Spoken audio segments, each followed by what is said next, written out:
Už tu môžem vyprávať akože? Pič, vyprávam. Tuto bude MC Amatéra Pukanec. Už to idem druhý raz, takže už ma drbe.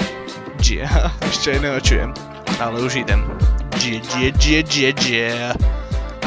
Mal som raz jednorožca duhového hlavonocca, mám ich doma plnú stajnu, pri telke vždy dáme lajnu, všade spolu chodíme, po venku zle robíme. Je to moje zvieratko s veľkým krásnym rohom, vždy keď idem do školy, dá mi pekné s Bohom. Jednorožce existujú, z veľkej duhy pricestujú, na pešej zóne protestujú, všetko víno zdegustujú.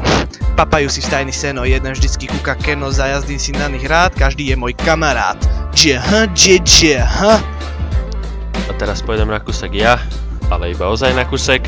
Ja keď idem s frajerkou odprávať na stanicu, dostal som na Vianoce jednorožca, meno jeho bolo Kolotoco, zlatý rohrivé jak prasa v žite, plávať vedel a klusal mi po byte, zajebané kopyta od blata, skoro jak hudec matka ho vylata. Venčím ho na balkone, skače mi po vode, spáva dole v pivnici alebo na stanici. Vycvičené jak strážny pes, leduje vždy zlomý väz, bielu sa zma jak pikolajna, vždy vie, kde je jeho papa fajna. Majestátny je jak stado levov, nie jeden zoofil by ho prehol. Mama mi ho vody domov zakazuje, tatkovi to jedno, lebo pre mňa neexistuje. Nikto ho ešte nevidel so mnou, to asi preto, že je neviditeľnou sovou. A teraz sme sa pomýlili akože, že ešte volá čo malo ísť, ale nič neišlo.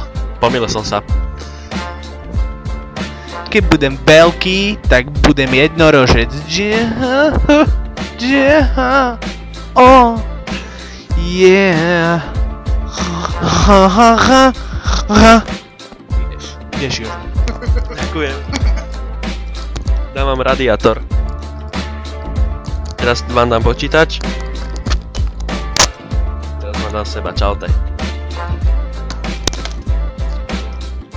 Žebráci prirastajú o lavičky. A hejteri nič. Zabúdajú sa naučiť slovenčinu.